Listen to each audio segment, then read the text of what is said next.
రంగారెడ్డి జిల్లా మహేశ్వరం నియోజకవర్గం నాదుర్గల్లోని విద్యాభారతి విజ్ఞాన కేంద్రం బాయ్స్ హాస్టల్ను కేంద్ర మంత్రి కిషన్ రెడ్డి ప్రారంభించారు. దేశంలోని అన్ని వర్గాలు కొత్త విద్యా విధానాన్ని స్వాగతిస్తున్నాయని, అది జాతీయ అభివృద్ధికి దోహదపడుతుందని తెలిపారు.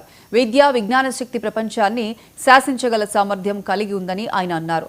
ఆపరేషన్ సింధూర్ తర్వాత టెక్నాలజీ, మేధస్సుతో విజయాలు సాధించామన్నారు. జాతీయ భావజాలంతో ఇంటర్నేషనల్ స్కూల్ను ఏర్పాటు చేసిన కమిటీ సభ్యులను కిషన్ రెడ్డి అభినందించారు.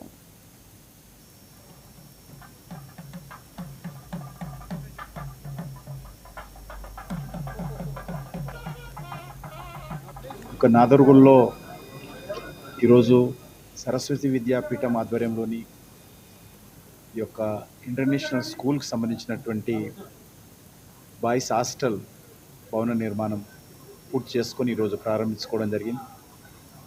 మన ప్రాంతంలో జాతీయ భావజాలంతో కూడినటువంటి ఇలాంటి విద్యా సంస్థ ఒక ఇంటర్నేషనల్ లెవెల్లో మరి ఏర్పాటు చేయాలనేటువంటి ఆలోచన చేయడము, దానికి శ్రీకారం చుట్టడము చాలా గొప్ప విషయం.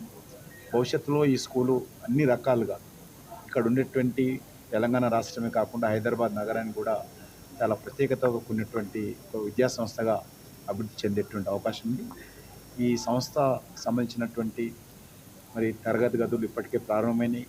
భవనాన్ని ప్రారంభించుకోవడం జరిగింది. ఈరోజు హాస్టల్ భవనాన్ని కూడా నిర్మాణం చేసుకోవడం జరిగింది. భవిష్యత్తులో మరింతగా దీన్ని అభివృద్ధి చేయడం కోసము ఇక్కడ ఉండేటువంటి కమిటీ పెద్దలు చాలా పెద్ద ఎత్తున ఆలోచన చేస్తారు. నాదర్గుల్లో